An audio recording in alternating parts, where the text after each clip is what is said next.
Boa noite. Boa noite. Marcelo Odebrecht e outros 12 denunciados viram réus na Operação Lava Jato. Investigação chega à usina Angra 3 e leva à prisão o presidente licenciado da Eletronuclear. No quinto dia seguido de alta, dólar fecha em R$ 3,36. Justiça determina afastamento de diretor da Fundação Casa, antiga FEBEM, por tortura.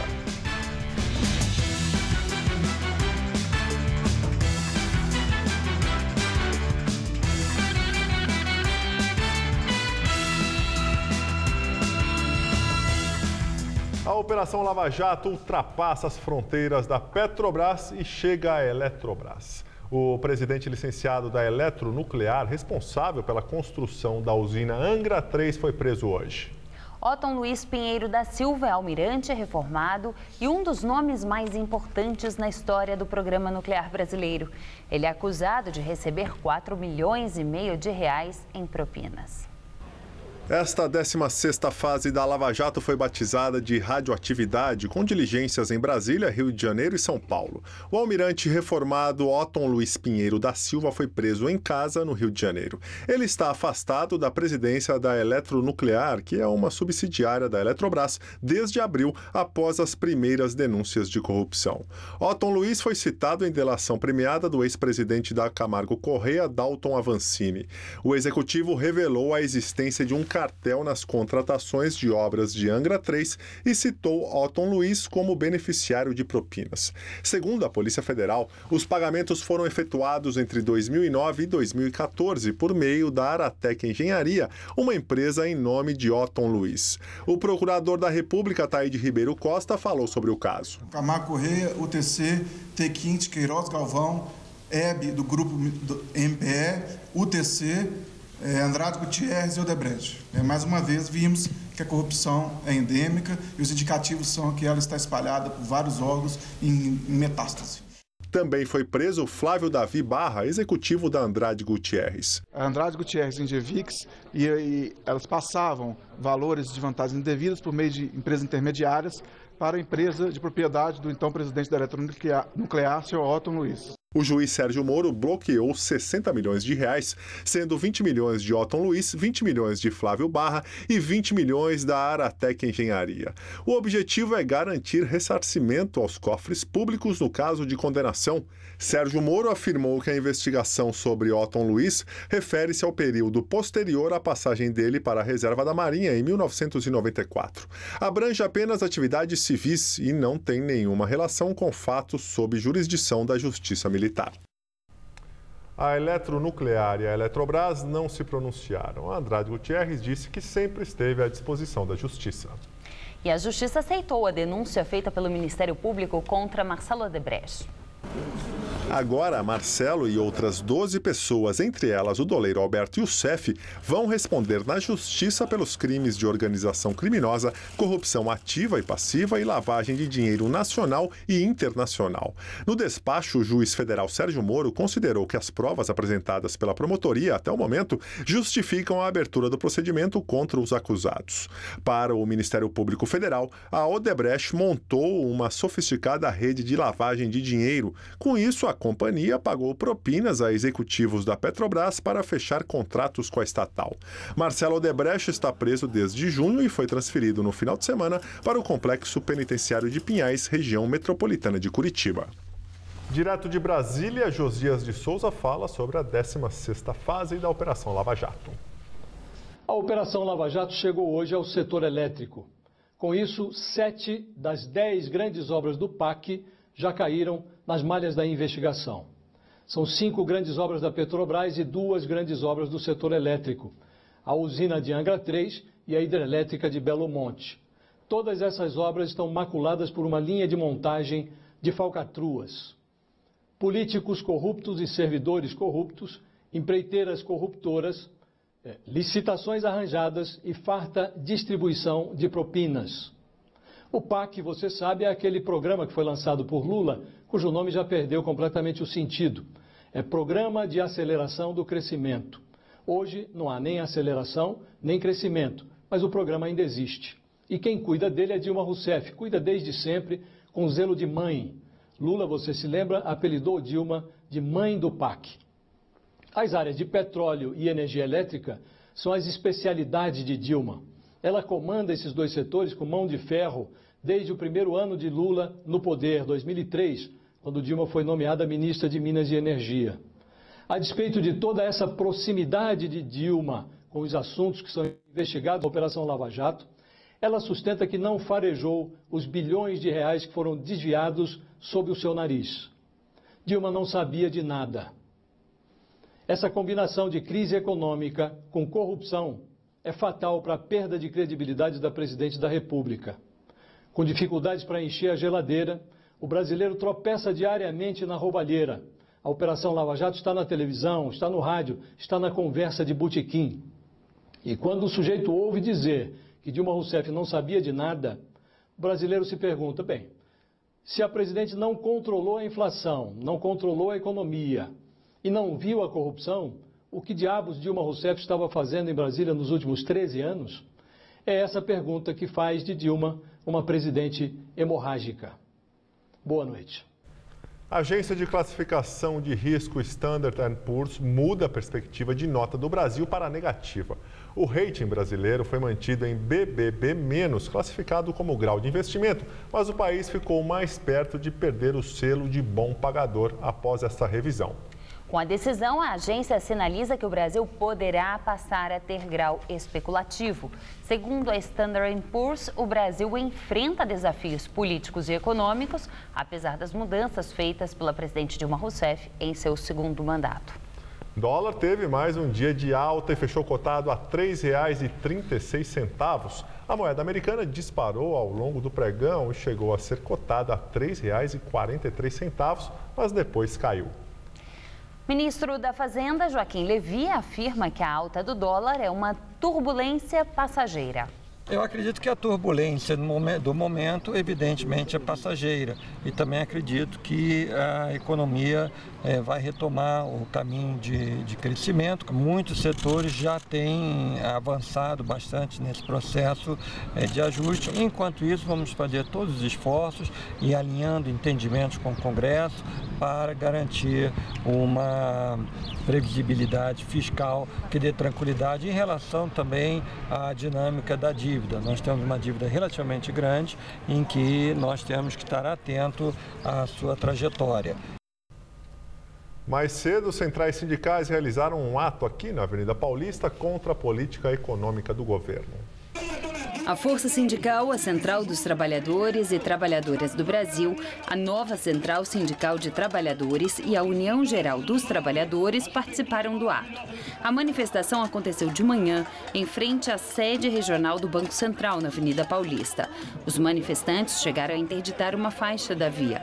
Eles reclamam dos juros altos que penalizam a produção e reduzem os empregos.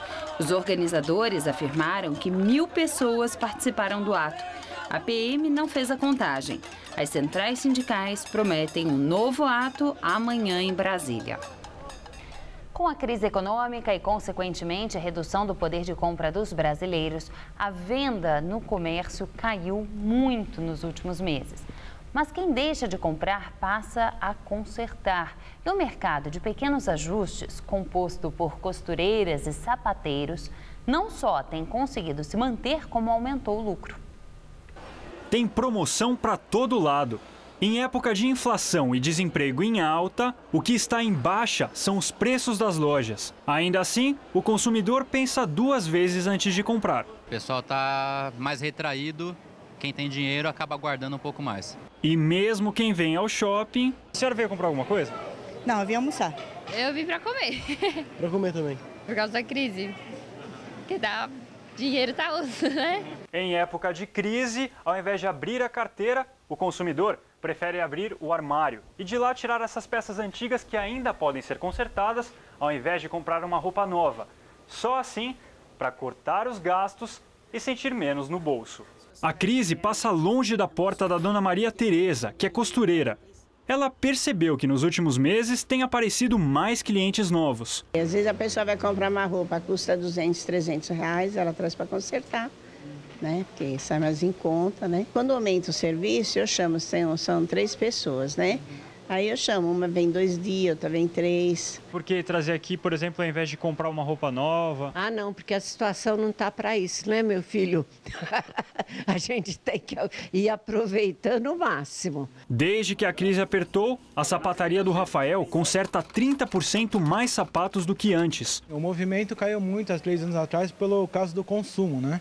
Os nossos clientes começaram a viajar para o exterior, aí veio a crise, o dólar subiu, o poder de compra diminuiu e as pessoas começaram a rever o seu orçamento, ver o que compensa, aí começaram a consertar calçados e bolsas. A dona Yane veio buscar o sapato, ficou satisfeita com o preço e já saiu de salto e tudo. Nesse momento que nós estamos, né?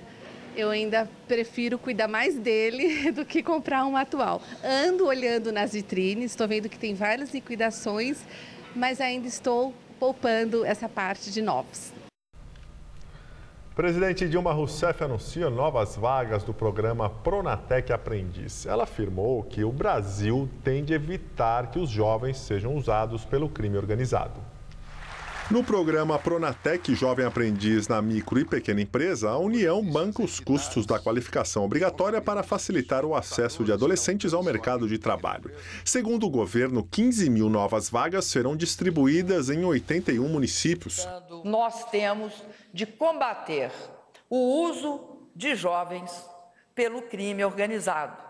Daí porque nós temos um critério para começar esse programa, e o critério é justamente as áreas onde há maior grau de violência e, portanto, maior vulnerabilidade. Não podemos aceitar que o crime organizado substitua o Estado brasileiro e a sociedade brasileira. As vagas anunciadas hoje representam apenas 1,5% do total prometido até 2018, mas Dilma não quis falar em números. Nós não vamos colocar uma meta, nós vamos deixar uma meta aberta. Quando a gente atingir a meta, nós dobramos a meta.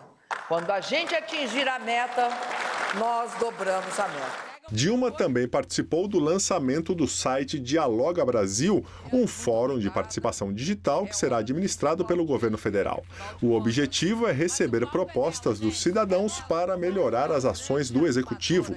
O usuário deverá fazer um cadastro no site dialoga.gov.br ou usar contas pessoais do Google ou do Facebook.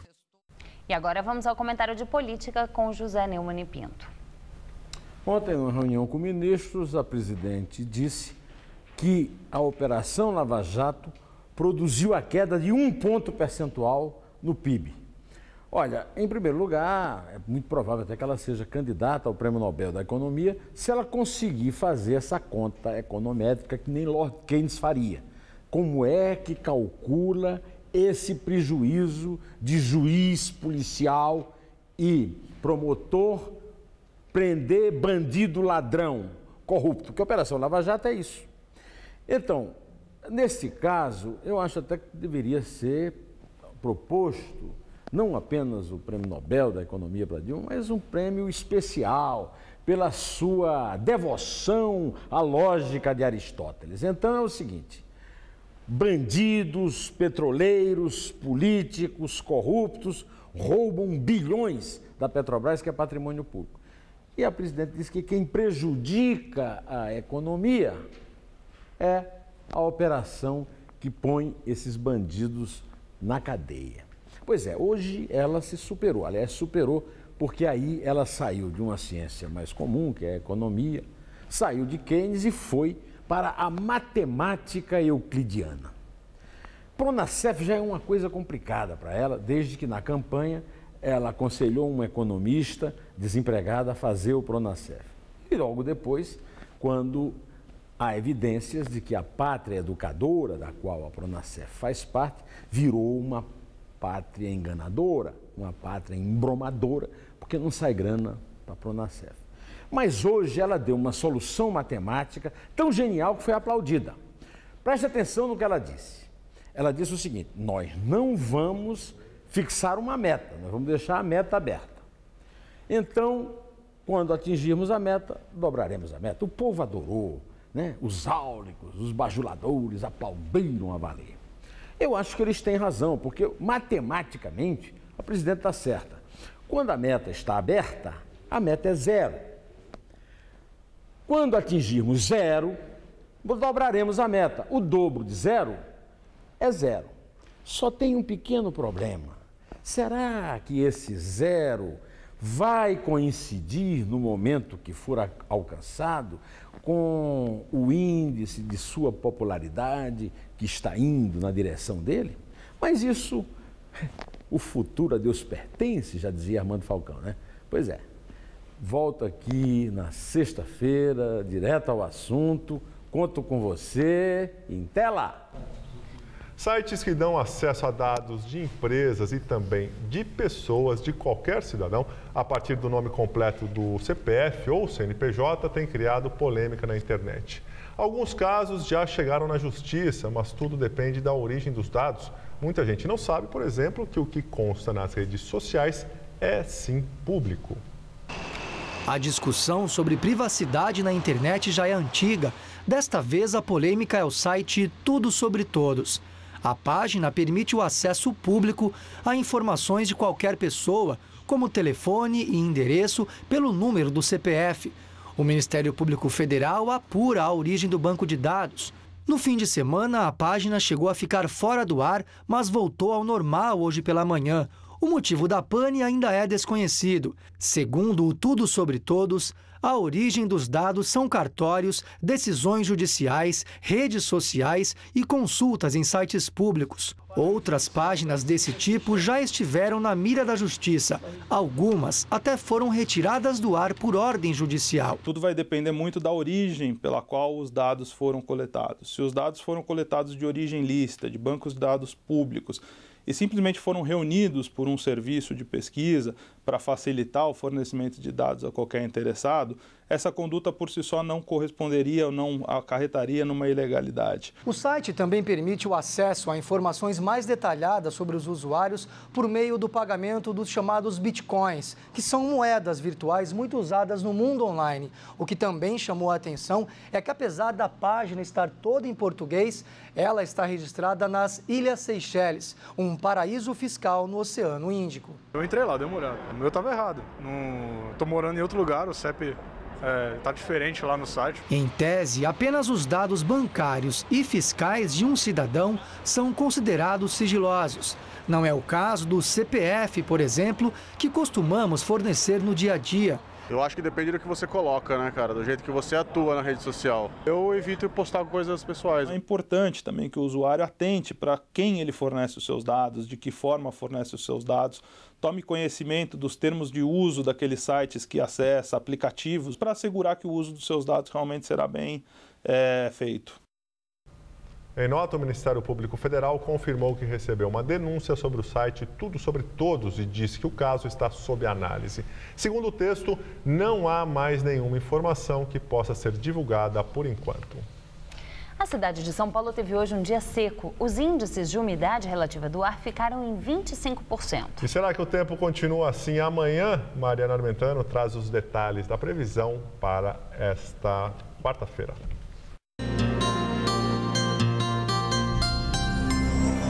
A quarta-feira será mais um dia de muito sol, calor à tarde e nada de chuva em todo o estado de São Paulo. Isso porque a grande massa de ar seco está estagnada sobre boa parte do país. No interior paulista, as temperaturas ficam bem altas durante a tarde. A máxima vai até os 30 graus em Presidente Bernardes, 31 em Araçatuba e 32 graus na cidade de Votuporanga.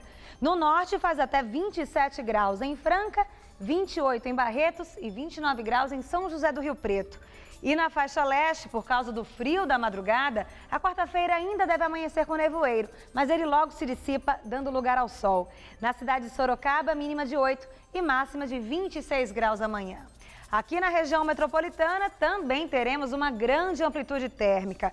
Faz bastante frio durante a noite e esquenta durante a tarde. Nessa madrugada aqui na capital, mínima de apenas 10 graus e máxima à tarde na casa dos 26. Na quinta-feira, pouquíssimas mudanças e nada de chuva. E até esquenta mais na sexta-feira. Os termômetros podem chegar à marca dos 27 graus, ainda com a umidade relativa do ar bem baixa, na casa dos 25%. córrego na zona norte de São Paulo é despoluído por programa da Prefeitura em parceria com a Sabesp. Mas o fim da parceria ameaça trazer a poluição de volta. E a manutenção da limpeza agora depende dos moradores da região. É peixe por aqui, só mesmo esses, dos desenhos.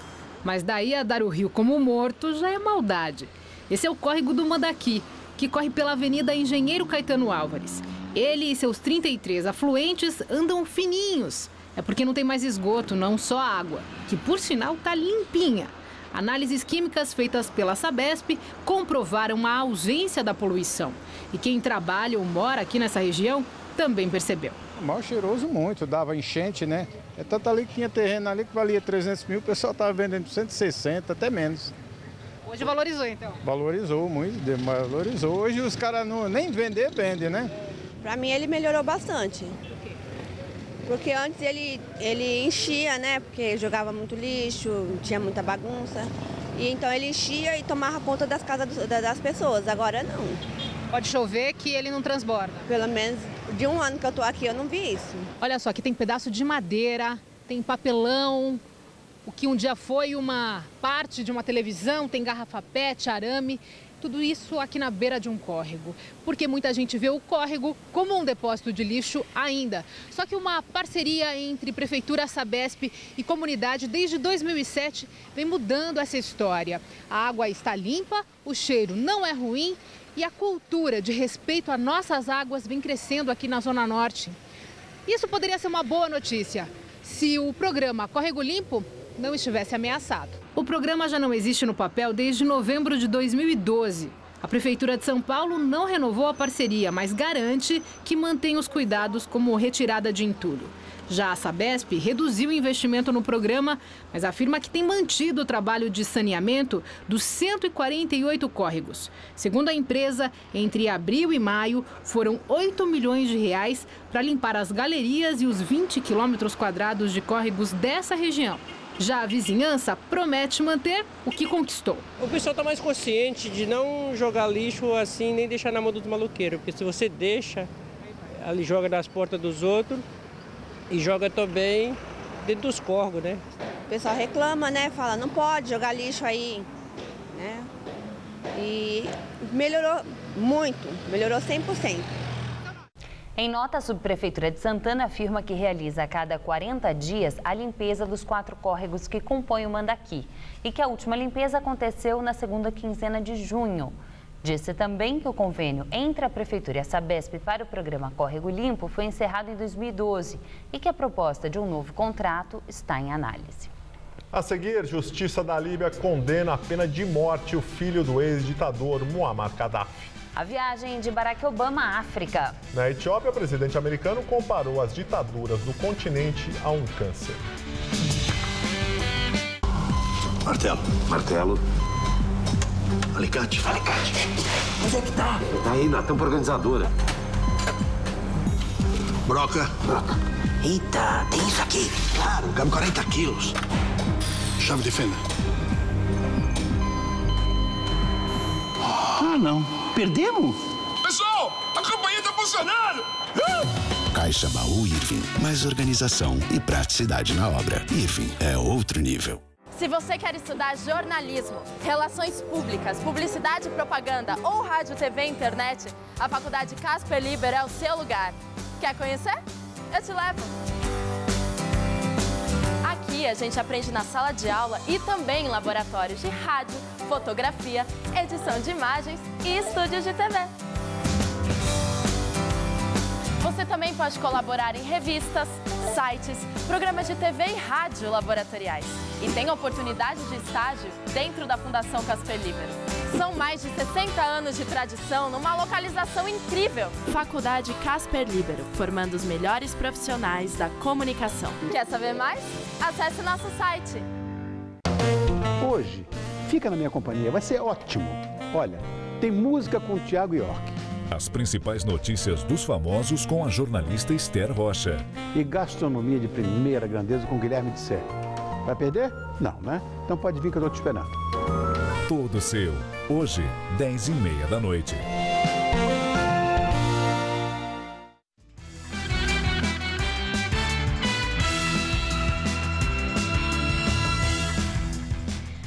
investigação da Defensoria Pública, a Justiça determina o afastamento do diretor da Fundação Casa da Unidade Guaianazes 1 e de outros 3 funcionários. Durante 1 ano e meio, a Defensoria colheu relatos de adolescentes e chegou à conclusão de que há uma prática institucionalizada de tortura e agressão em várias unidades da Fundação, que é a antiga FEBEM. As fotos mostram hematomas e cicatrizes em várias partes do corpo. Também exames médicos e o relato das agressões sofridas por pelo menos 20 adolescentes embasaram a decisão da Justiça. A ordem em caráter provisório é para que sejam afastados 3 funcionários e o diretor da unidade Guaianazes 1, de qualquer função na qual haja contato com os internos. A Defensoria Pública, que moveu a ação, reuniu evidências de que o diretor da unidade não só sabia das agressões, como também participava delas. Muitas vezes de maneira omissa, ou seja, permitindo que outros funcionários agredissem, mas nós temos também diversos relatos de adolescentes de que o próprio diretor teria participado das agressões, agredindo inclusive fisicamente os internos. A gente tem denúncias de que ele teria agredido com as próprias mãos, mas também com barra de ferro, com pedaço de pau, com cadeira. Logo depois de uma denúncia, uma inspeção conseguiu flagrar um monte de cadeiras quebradas, que teriam sido usadas para agredir os internos. As agressões ocorreram ao longo de 1 ano e meio, sempre com mais brutalidade depois de tumultos e rebeliões. Mas, de acordo com as provas que convenceram a Justiça, havia também violência e humilhações cotidianas, nas quais os adolescentes eram obrigados a tirar a roupa para apanhar. E, como castigo, ficavam sem o colchão e o cobertor em noites frias. A Fundação Casa informou por meio da assessoria que abriu uma sindicância para apurar os fatos e que até o fim da tarde não tinha sido notificada sobre a decisão da Justiça, que foi inédita no âmbito da Defensoria Pública do Estado. Então essa decisão é muito importante porque ela representa o reconhecimento pelo Poder Judiciário de que há uma situação gravíssima de violação aos direitos humanos dos adolescentes. Tiroteio em Barcelona assusta turistas. Pelo menos 2 pessoas ficaram feridas. O tiroteio aconteceu na região das Ramblas, importante via turística da cidade. De acordo com as agências de notícias, o tiroteio foi no início da tarde, horário local. 2 pessoas ainda não identificadas teriam atirado contra uma dupla que estava em um hotel. A polícia está analisando imagens de câmeras de segurança para identificar os suspeitos. Justiça da Líbia condena a pena de morte o filho do ex-ditador do país, Muammar Gaddafi, que foi tirado do poder à força e assassinado em 2011. Gaddafi comandou a Líbia por 42 anos. Saif al-Islam Gaddafi, que não estava presente no momento da leitura da sentença, foi condenado por crimes de guerra e por ataques contra participantes dos protestos pacíficos contra o governo do país em 2011. Outros aliados de Muammar Gaddafi também foram condenados. Ainda não se sabe se as sentenças serão de fato aplicadas, já que o Tribunal Penal Internacional e grupos de direitos humanos questionam a correção e a competência do sistema judicial da Líbia. Saif é mantido preso por uma milícia e pode recorrer da decisão. Em visita à Etiópia, o presidente americano Barack Obama critica líderes africanos que se recusam a deixar o poder. Obama participou de uma reunião da União Africana e declarou que a permanência de governantes no poder, além do tempo de seus mandatos, alimenta a corrupção, que ele comparou a um câncer e atrapalha o desenvolvimento e a evolução econômica da África. Obama ainda reforçou a oferta americana de ajuda para o combate ao Al-Shabaab, braço africano da Al-Qaeda. A edição das 10 do Jornal da Gazeta termina aqui. Boa noite. Fica agora com o Rony Von no Todo Seu. Uma ótima noite para você e até amanhã.